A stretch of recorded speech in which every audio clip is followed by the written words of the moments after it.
Fantastic. Welcome, Mr. P.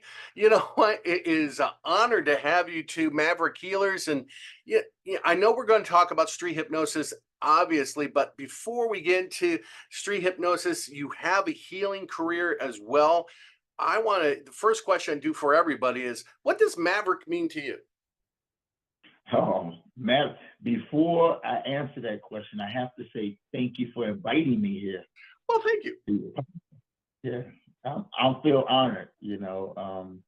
What does Maverick mean to me? Yeah, Uh, I think anybody of our age, because I'm gonna put you in my age bracket. we are. I'm not.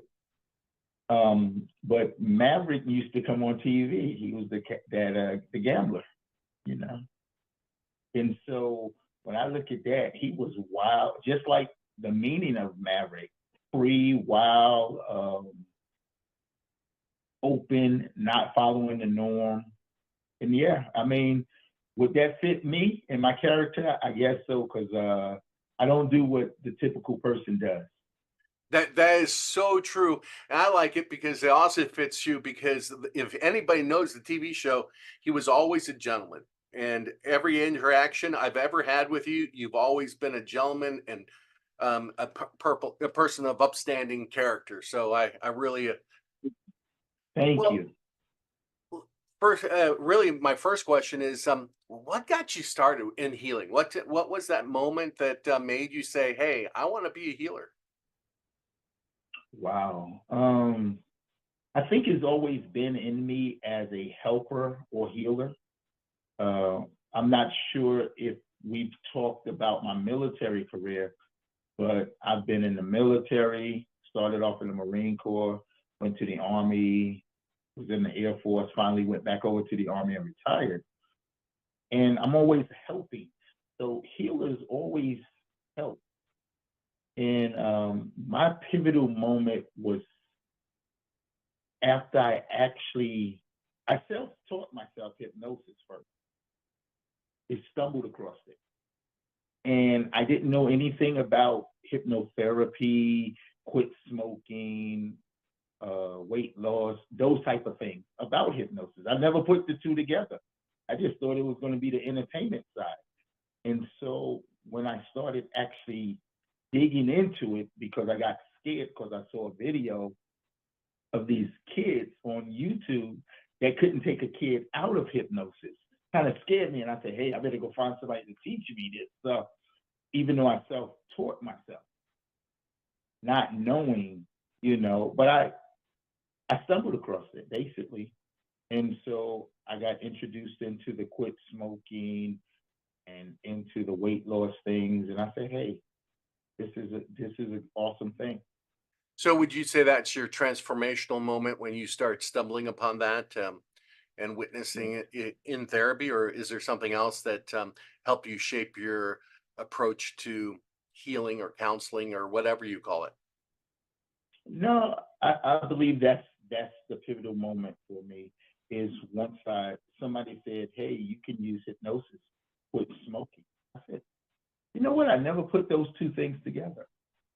Really? It was there, but it just never came to the frontal lobe.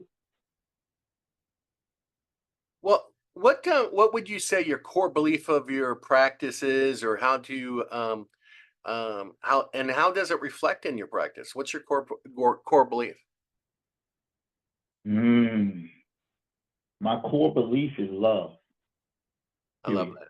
that. Yeah, Love, and if you think about love and you love yourself, you think about how you would love other people. So how do you want to treat people? So my belief in it, especially since one of the big things about me is being that I'm a minority, I look at things in a scope of color. Most people in our field are majority European or white American. that's true. Very, very few. When I say very few, I think I know almost every Black American hypnotist in one way or another, directly or indirectly. So it's a small handful. So when I look at the diversity, I look at it also as color boundaries, going outside of the boundary. How would I want someone to treat me? Right. And so if I know how I want to be treated, because I've been treated bad because of the negativity,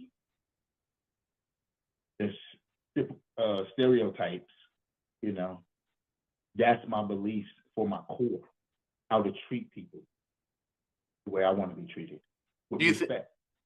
do you think it helps you because to connect with that community easier because of your the race and everything else? Because sometimes I know I work on the street as you do, as sometimes, and people come up and there's certain groups are more open to trying it. Do you think you open and do that bridge to help connect with people? I believe so, yeah. And I learned that through being in the military, basically, or the military community, because I've been in different cultures and climates. So I understand, and that's one of the things about my thinking. Hmm. I don't just think like an American or a Black man in America. I think about the culture that I'm in. So if I'm dealing with someone of a Latin culture, and I know the diversity in the Latin cultures, because just because a person is Latino or Hispanic doesn't mean that that culture, such as a Spain Spaniard versus a Mexican Spaniard. You see, so the cultures, they differentiate. So you treat people on where they're from and how you perceive them. You That know, that's the connection. yeah, that makes total sense. I know that you do what I consider is probably one of the hardest forms of hypnosis on the street. And I've heard Merge say it. I think maybe you got from you. You can't take therapy on the street, but you can take street into the therapy. Do you ever take street into the therapy? For me, it goes both ways, hand in hand. Okay. Even, even when I'm on stage, because at the end of my shows, I say, I do clinical hypnosis or hypnotherapy, and that is therapy.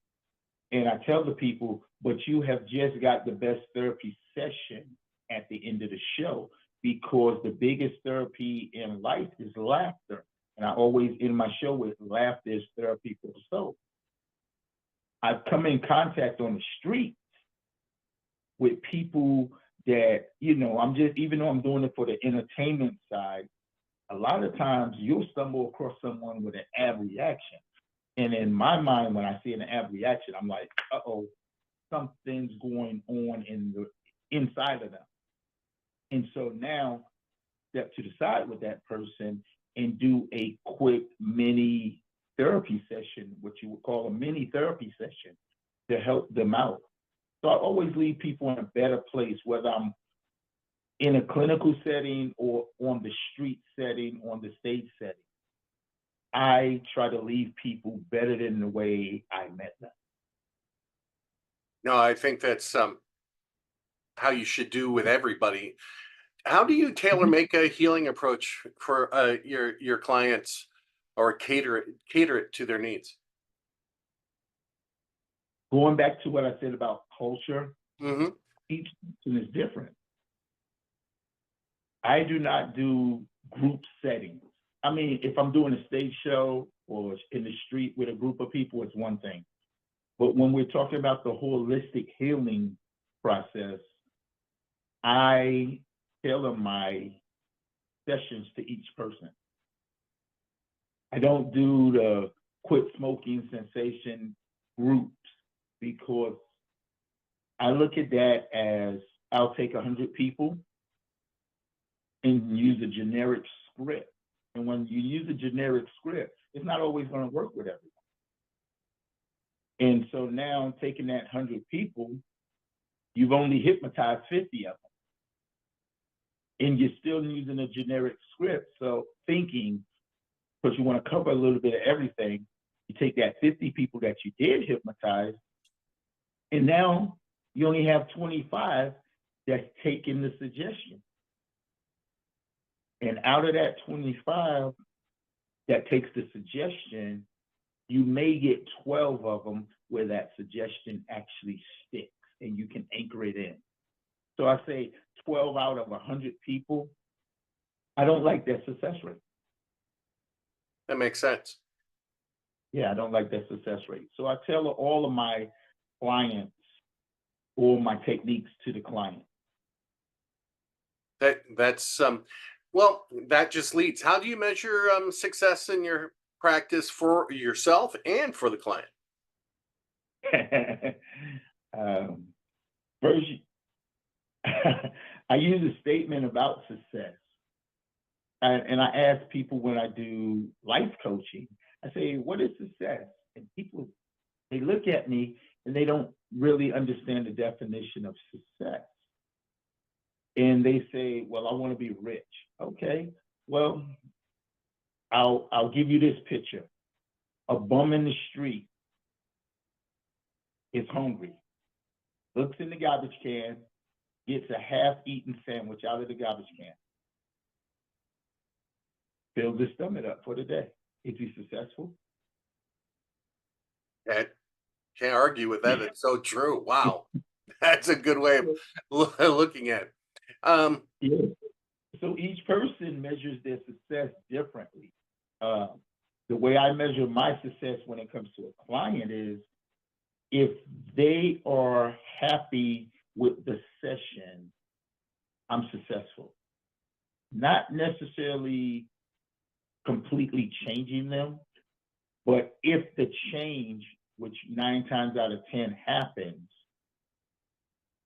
that is even a bigger icing on the cake, more or less. Well, I like that you said 9 out of 10 because it's true. We're never nothing's 100%. But what would you say was one of the most common misconceptions that people have about your particular healing practice, and how do you address them? Again, each person is different. Right. So I deal with it in I meet the person where they're at. Right. I don't make anyone come to my sessions. I advertise via word of mouth, internet on occasion, but because I don't want someone to come here thinking that the hypnosis is just a magic bullet to cure all. That's one thing. The other thing is sometimes a person just doesn't need hypnosis. They just need a person to listen to. So now I always incorporate other skills with my hypnosis practice. Maybe they need life coaching. Maybe they just needed someone to listen to.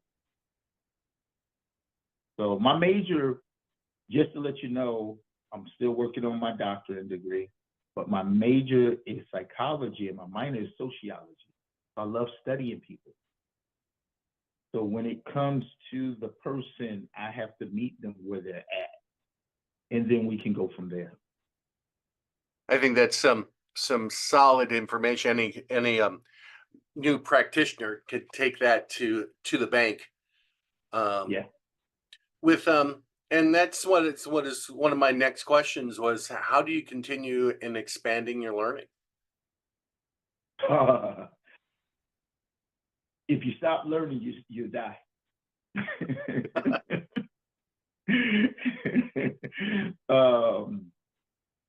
Years ago, after being introduced to the book The Alchemist, I started actually calling myself an alchemist or a scientist.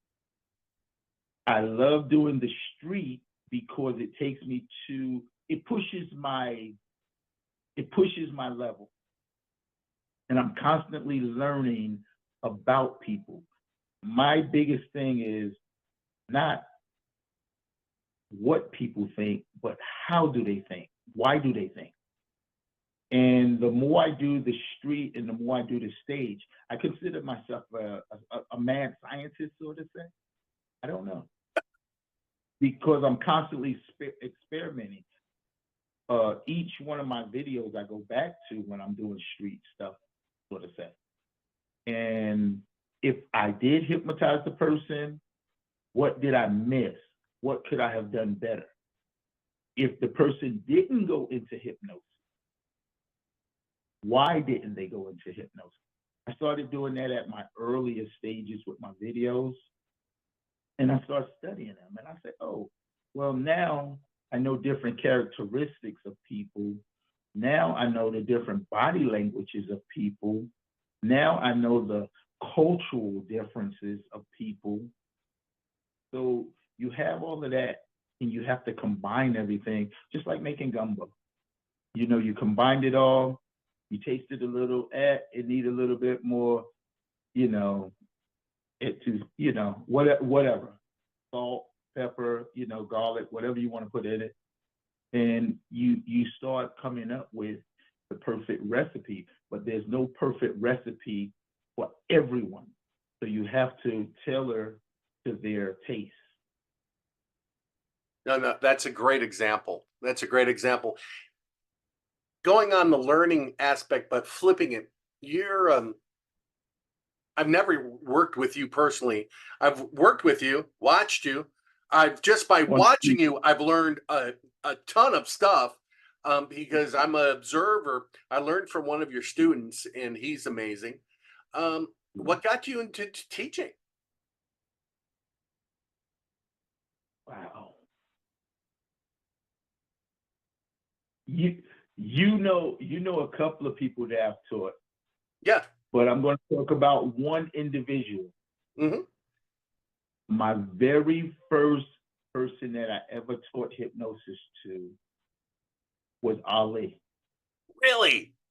Ali is awesome. Ali is the very first person I ever taught hypnosis to. You know, Darren and Merge and all of those other guys. That's Ali is the first person, and he came to me. And I'll never forget it because he came to me for 3 days, and the second day, I literally got sick of the training and had to cancel it. And I got admitted into the hospital. To this day, they still didn't know what was wrong with me. This was years ago. And Ali had told me when he first met me that he tried to learn hypnosis from someone else, and the guy just took his money and left him. I was like, wow. So being that Ali lives close to me up in Houston, we both live in Texas, said, you know what? That's not going to happen because my reputation, I'm a man of my word, or I believe I'm a man of my word. And one of the things I do is when I tell people I'm going to teach them, I'm going to teach them. So if you paid me to teach you, I'm going to teach you. If you didn't get what you wanted, come back. I'm going to teach you some more. I'm going to keep going until you say, okay, I got it, or the aha moment. And so a couple of weeks passed, and I went back and I taught them. And I took them to Austin down in 6th Street. And ever since then, I was like, you know what? People want to learn hypnosis, and they're learning from, and I hate to say it, some shady people out in the world. I don't want to be one of those shady people in the world that people are learning from. So I taught while I was in the military. I taught as a civilian, different types of things. I've taught martial arts in the past. I'm still a martial arts instructor. So a lot of that teaching just slid on over, and I just became a natural as an instructor. No, I've watched you work with people, and I see that how you do it is you're trying to teach them on so many different levels at the same time. I can see it goes over some people's heads, but I also know with Ali, Merge, Darren, everybody I've met, they have a relationship with you where they feel free to contact you at any time. And I think that's fantastic. I tell you, anybody that I have ever trained in the past, I have one thing I always tell them. I say, hey, you have my telephone number. You're not my student anymore. We're family, we're friends. And you can call me 24/7. And one thing about calling me 24/7, if I answer, I answer. If I don't answer and I see that you call me, I'll call you back. I may be with a client, I may be with my family. I now, at the time when I trained those guys, they would call me 24/7.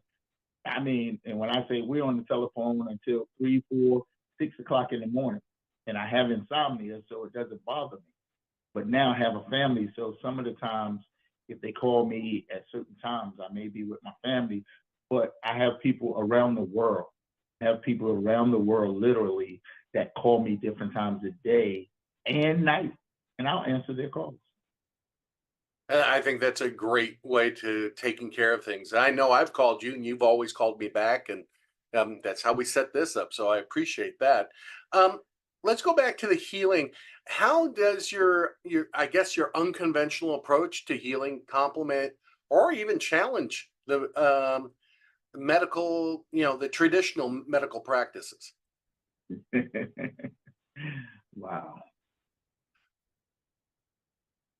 A lot of people are so stuck on a book, and they think that is the only way. The thing that separated me from regular hypnotists is I was self-taught, for one. So all of the biases about you have to do A, B, C to get to Z, I just learned do A and you'll get to Z. And so when it comes to doctors and psychologists and psychiatrists, they're in a book and they're going off of what someone has written or taught them. And what I tell people is, once I teach them, you're going to be you. You'll never be Mr. P. You're going to be the best you. So medical wise, they're going off of, and a doctor only practices on you because they're treating you for symptoms. Right. As a holistic healer, you're giving them something different than just medicine. And healing starts up here. And that's been medically proven because people give people placebos in one survey and give people the actual medicine in the other one. And sometimes the results are very, very close, similar. That's very true. With going down that, can you share a particularly challenging case or a situation in your practice and maybe how you navigated it? Hmm. Self-sabotage. Self-sabotage. Yeah. I've had maybe 3 clients that I can think of off the top of my head. And they'll get to their goal. Maybe if they had to take 10 steps, they will take 8 steps. And for some ungodly reason, they'll sabotage themselves to set them back. And now we have to start back to the 3rd step to get to the, and people like that, I've come to recognize that when people come to you for a session, and I like taking care of almost any session that I do, I want to be done with it in one session, one and done, with the exception of the weight loss, because weight loss is an ongoing thing and sometimes people get discouraged. Hmm. You have to recharge them. But as far as like to quit smoking and this and that, but I've come to a point where I notice people will tell you, I smoke because I get upset. No, you don't smoke because you get upset. There's something in the background. So those things, if the person wants to change, they have to address the actual root cause of what's making them do whatever. And so, but some people want the change, and I'm using quit smoking because that's a typical thing. It is. They want to quit smoking, but they don't want to just address the root problem. And once you start hitting on the root problem, like I said, I've had roughly 3 clients, and it made me start experimenting about it. I'll get to a certain point in the session, and they'll snap out of hypnosis. I'm not sure if you've ever had someone do that, but Yeah, that's what happens. And they don't want to address that issue. And it's kind of hard to have them go forward when they haven't addressed that issue yet. Is there a particular case that kind of stands out to you? Well, like I said, there are 3 of them that I can basically really pinpoint. I don't want to say exactly what it was. No, I appreciate that. Yeah, because, different people, different clients. The thing was, I readdressed it after I took them out of hypnosis. And I said, look, I got to this point, and this is what you're showing me, that this isn't the problem. There's an underlying problem.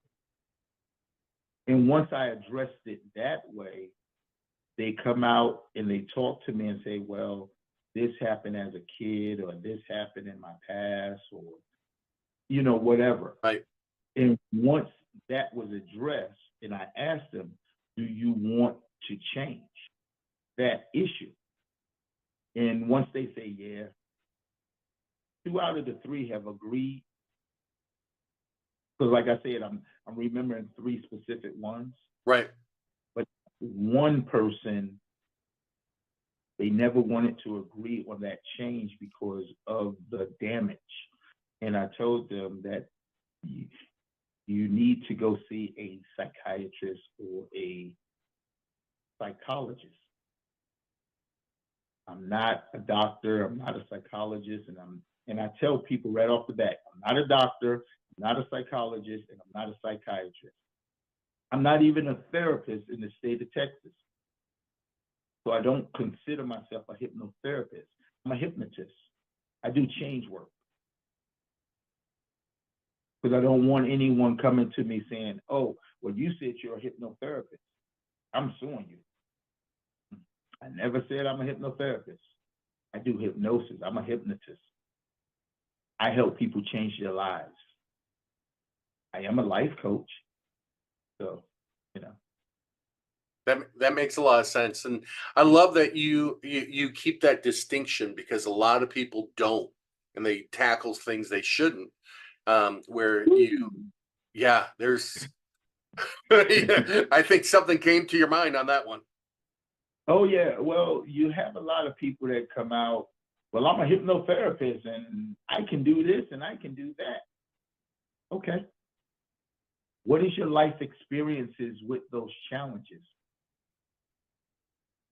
If you've never faced any of those challenges, and that's one, like I say, almost everything that I've been exposed to in the clinical realm or the holistic healing portion, I've experienced it either firsthand or I was in a proximity of being firsthand. Right. When it comes to PTSD, when it comes to addictions, I never was a drug addict, but I am an alcoholic. But I haven't touched alcohol in over 33 years. Fantastic. Congrats. but I do know I'm still an alcoholic. Hmm. You see what I'm saying? So if you've never experienced that, what can you talk about it on? That's so true. That is so true. Is there a particular technique or process or therapy model that you find especially effective? I do. I have something that I always, first I learned, like I said, I do experiments with people, and I've learned through past experience that before I can tackle what you came here for that change, let me clear the baggage out of the room first. And so I start attacking the underlying issues of what the root cause was. So before I even start with a quit smoking session, I'll go ahead and hypnotize the person, and I'll let them look around inside, because the person actually has the answer to the issue. They already know the answer. And when I remember when I was a police officer, if I did hypnosis on a victim to recall a certain incident, I only needed to know the date. I didn't want to know the time. I didn't want to know what happened or anything. Because the less I know, the better the outcome will be. And the less I know about the issue, because I let them work the issue out in their mind. Right. And they'll open that door somewhere inside of them and say, boom, that's it right there. So when I do my sessions, I'll let them go around inside of their minds and tell them to get rid of any unwanted things. Whether I tell them to flush it in the toilet and it never comes back, whether I put it in a basket and send it down the river, whatever it may be. But I attack that underlying issue first that they're not talking about. Very nice. I like that. Is there you know, a, how can I say this? How do you I'll put it this way. How do you approach the people that come in, I guess, hesitant or maybe even skeptical?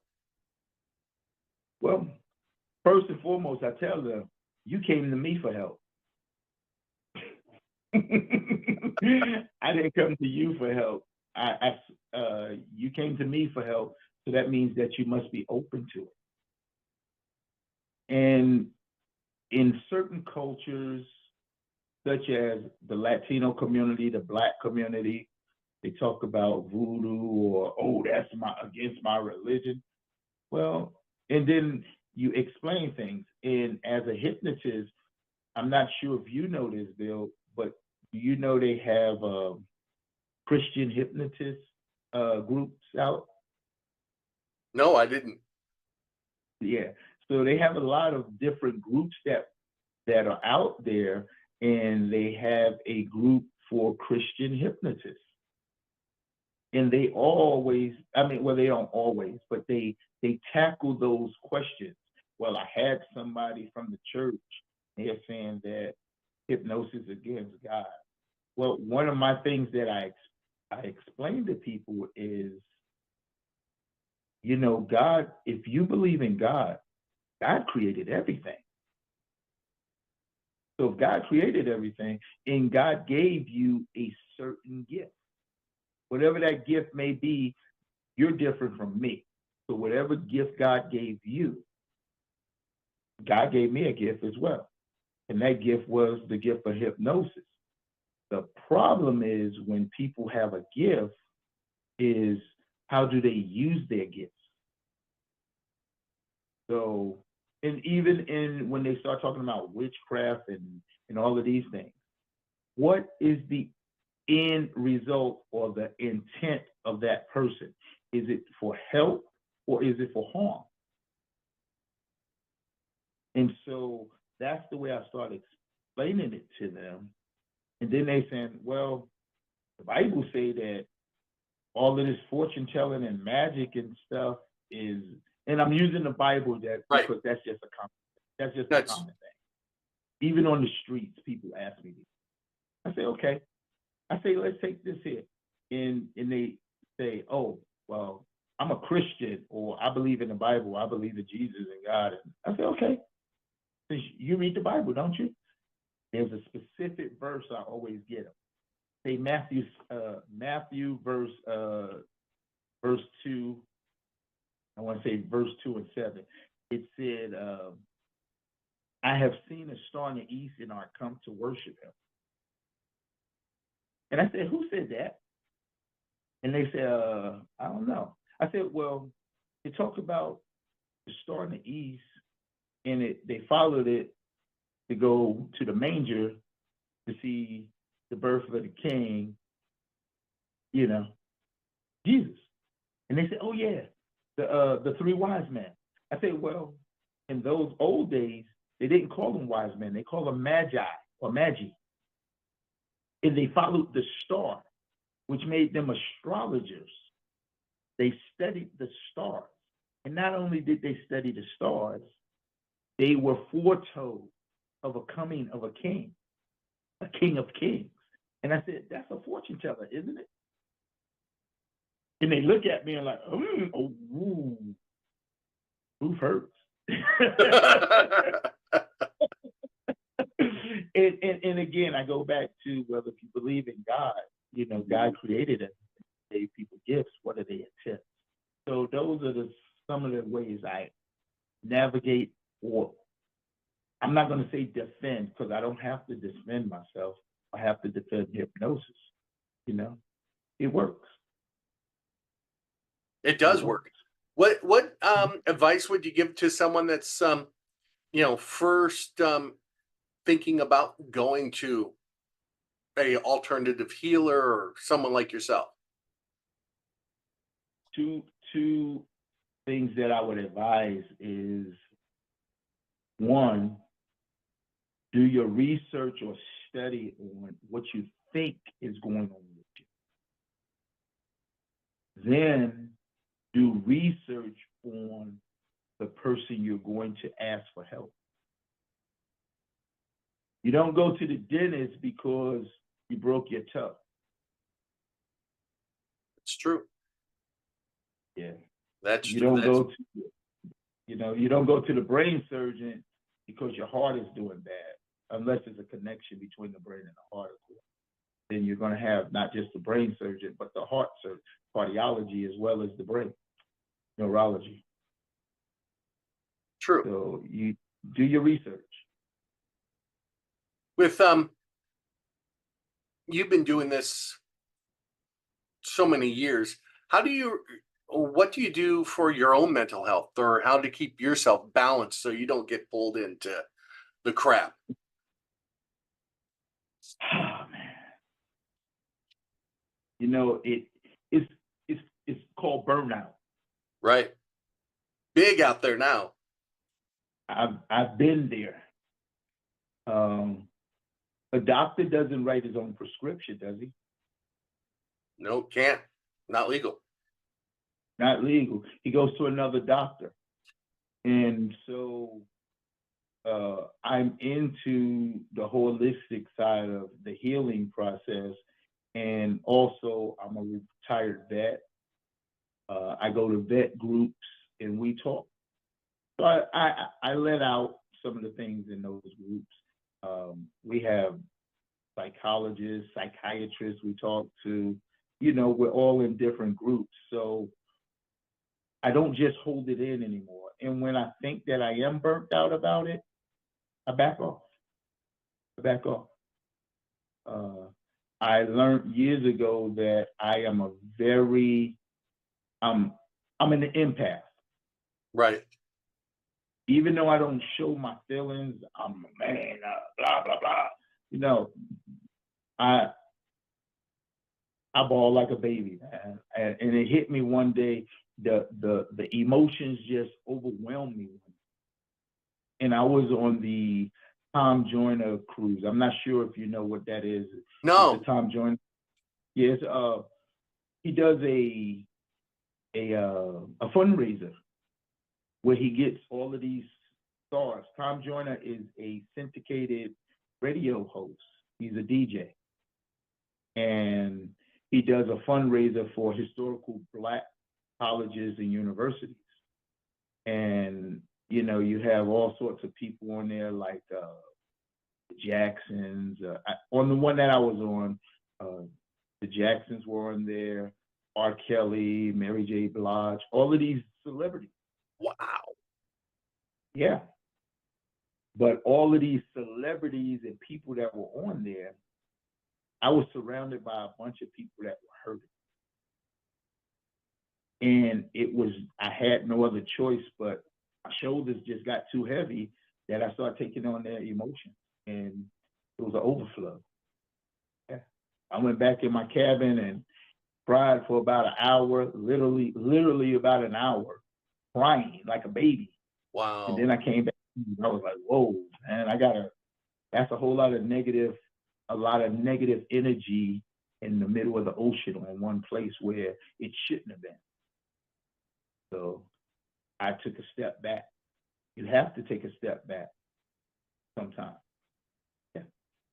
No, that's fantastic that you're sharing all this, and you play a big part in your community. What advice would you give someone like myself, or to how could we bridge a gap or work better together or whatever? I know that's a strange question, but it just came to my head. I, I want to understand the question. No, So are you that's talking fine. about working together as in myself and you, or as the community, or going out into the community working? But I'm not probably all three in a lot of ways, because I know that not from myself but I've heard others. They just how can we work better together in a community to raise awareness of hypnosis, or working together to get out there because it really is such a great therapy. Um, the Latino community, the Black community, it's really the community of humanity. But Yeah. that's how I approach it. But how can we gap that? The gap is, well, I am grateful that I've met you. I thank the universe that I've met you, first and Thank you. foremost. In our lines, myself and you, our lines of communication are open. You can call. Here we go. You were not taught by me. I'm not sure who you were taught by, but I know you work with Merge, and any person in that family is welcome with me. That's first and foremost. How do we bridge the gap? Communication. Communication is always going to be the key. There are people. Remember when I was talking about you asked me a question about teaching. Yes. And I told, so some instructors that are out there, they're in it for the money. One of the things I will say about myself, am I in it for the money? Kind of, sort of, but I'm not out to make $1 million, and I'm not out to scam people. If I was, you wouldn't know me. That's true. Yeah, because I'll be a scam artist. What I will say is, I don't say, oh, you take my basic course in hypnosis, and then you come back and pay me for my intermediate course, and then you come back and this is an advanced course, and oh, you can take this other course too that I'm teaching. That if you're going to teach me, and that's the way I believe. So anybody that I've taught, and I've connected people from different places that I've taught to meet other people. You know, the relationship with Darren and Merge. Well, Darren was in Chicago. I think he was in Chicago or Detroit. He was somewhere when I taught him, and Merge was all the way in Arizona. But I connected those guys, and those guys, they were rocking from day one when they met, you know, we just have to communicate. Cultural awareness is one of the biggest things I think that we have in our community. And when I'm talking about the community, I'm talking about the hypnosis community. True. You know, people really don't know. They'll see you, but do they really see you? When it comes to minorities, that's what I'm saying. They don't really see because you're invisible unless they need something from you. And that's one of the biggest hurts that I've ever had in the hypnosis community is you're invisible as a minority. That's just something I'm bringing up. That just No, I'm glad you're bringing up. But the better way to bridge the gap is learn other people's cultures, learn another language. Here we go again. You said about learning, and I say don't stop learning. Don't stop learning. Because if you start studying people, you start realizing you're all the same. So true. So true. Mm-hmm.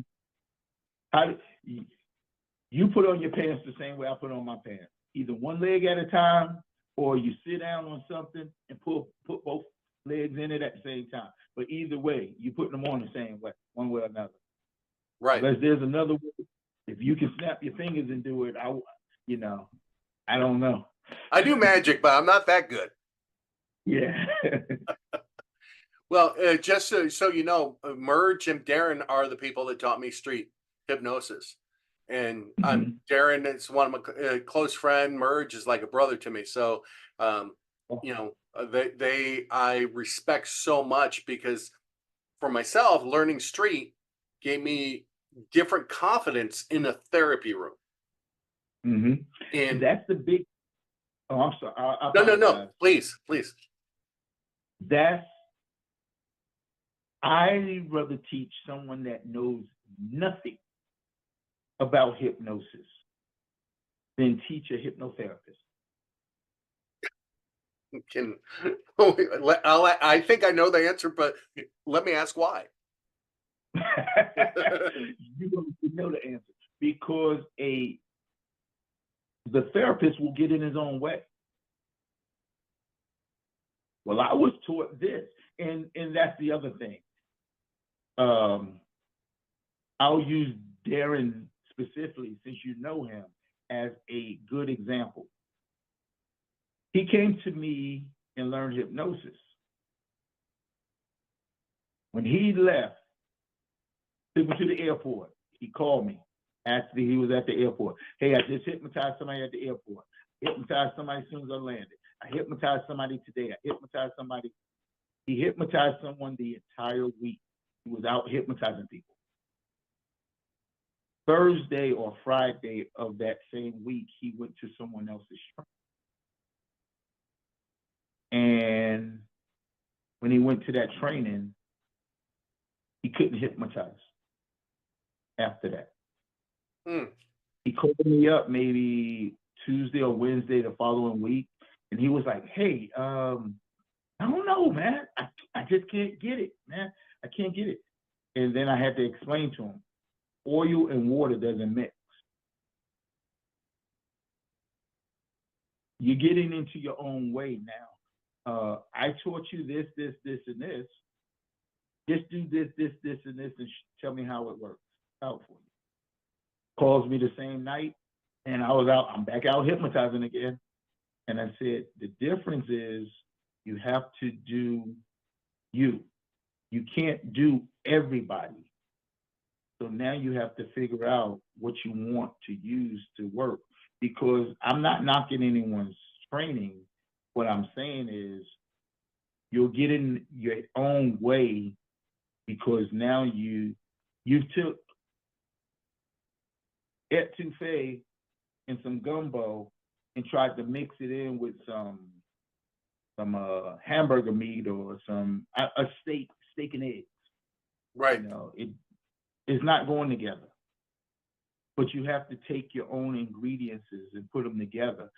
But a lot of times, a hypnotherapist is taught you have to do A, B, C, D, and so forth. I don't teach A, B. If I don't need B and C, why am I going to use it? That makes sense. But they don't understand that.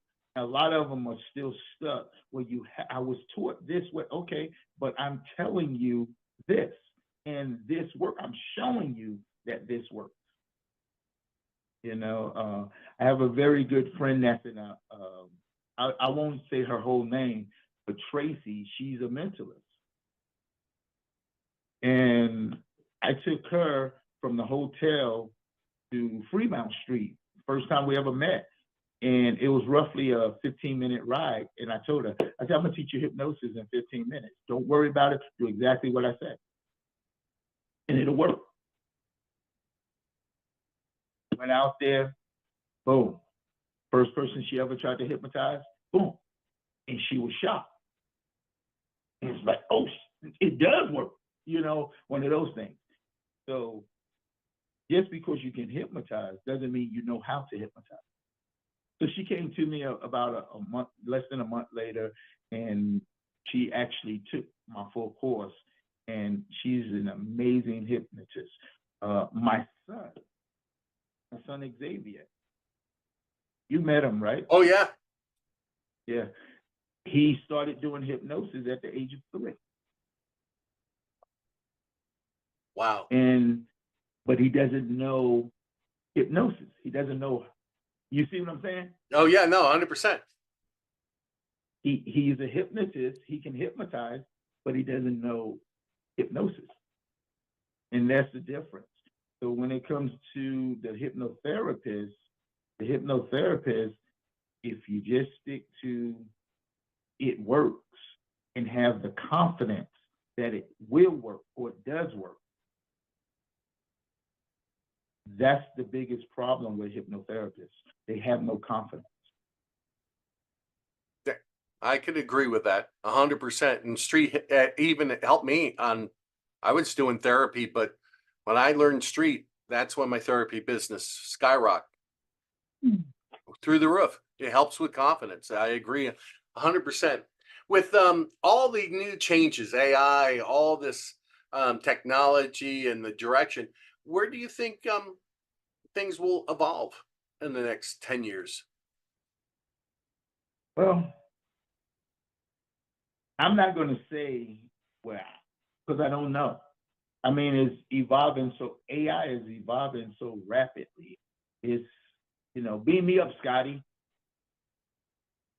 I mean, that's where we're at right now. I will say this though, AI cannot replace emotion. It has no feeling. It's very true. It can mimic, because you can have a robot that mimics you, but when it comes to your emotions, it has no feeling. It has no soul. Has no soul. That's true. So I don't know where it's going to go in there when it comes to the hypnosis world.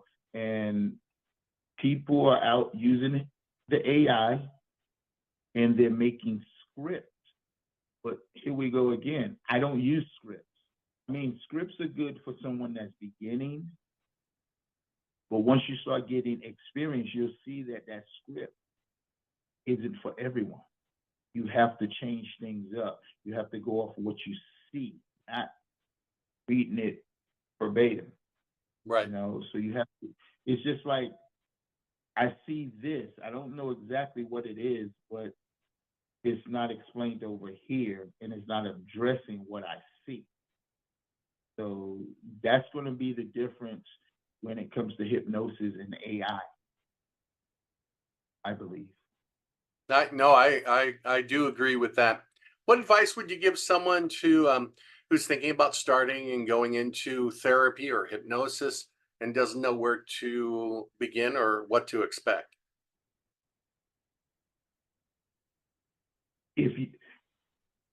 I'm going to ask you a question first. Okay. if you had to start all over again in hypnosis, what would you learn first? Hypnotherapy, or would you learn street? I'll be honest, I probably learned street first. Exactly. Yeah. And so that's the advice I would tell someone, because street is going to give you the confidence. Most hypnotherapists are scared to say the word sleep.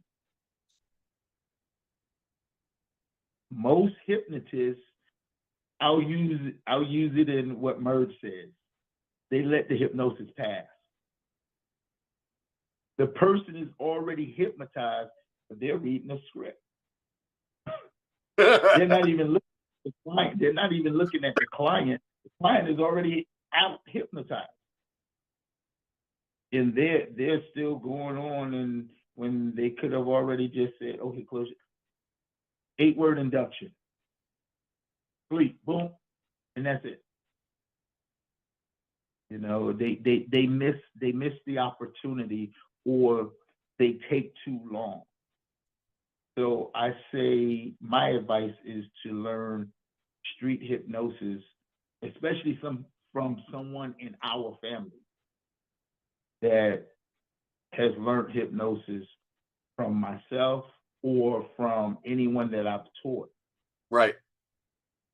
I would say learn it from them, learn it from someone that does street hypnosis. Here we go again.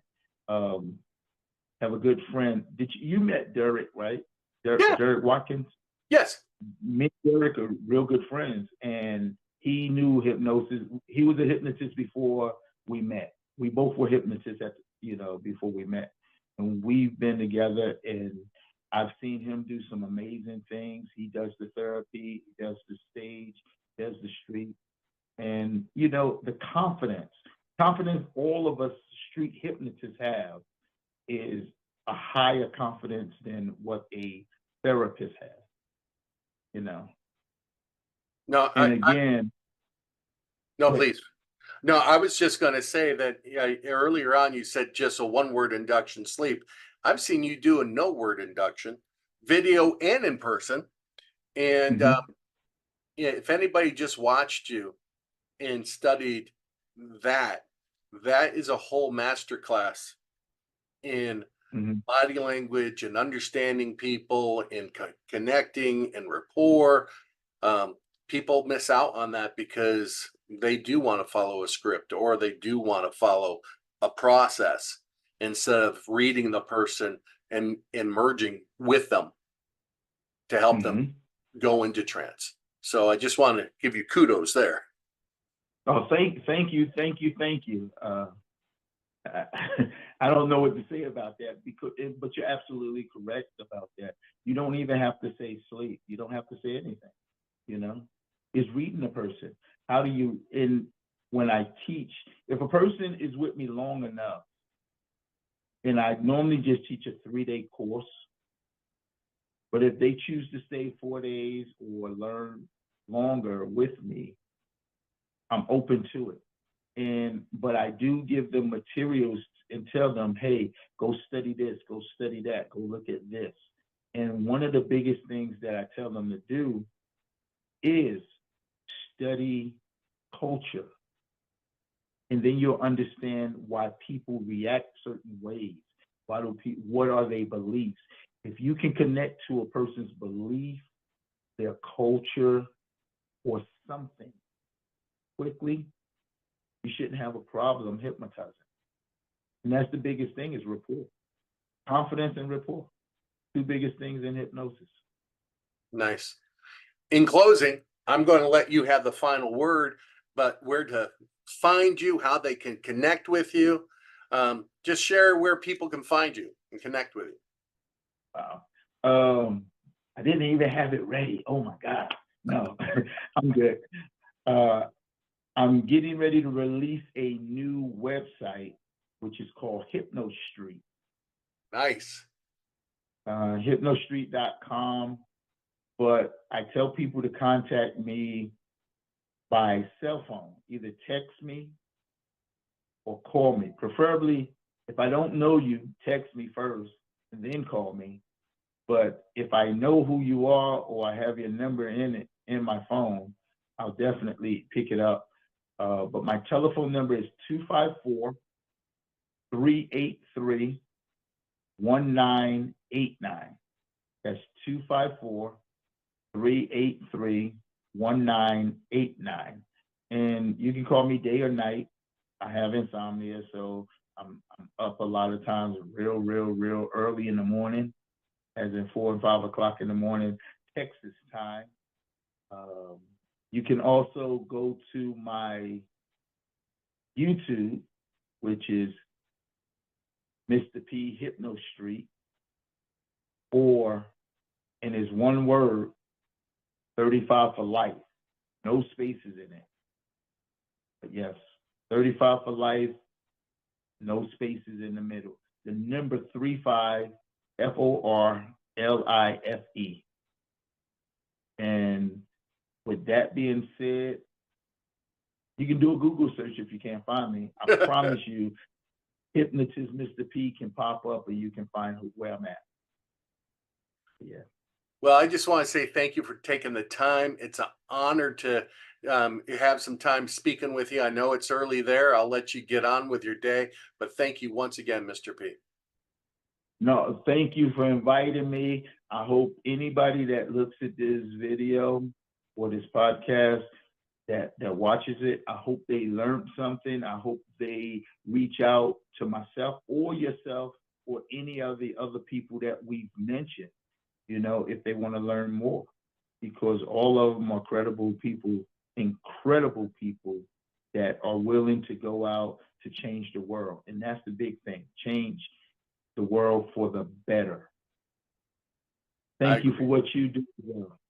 Hey, I love thank you, man.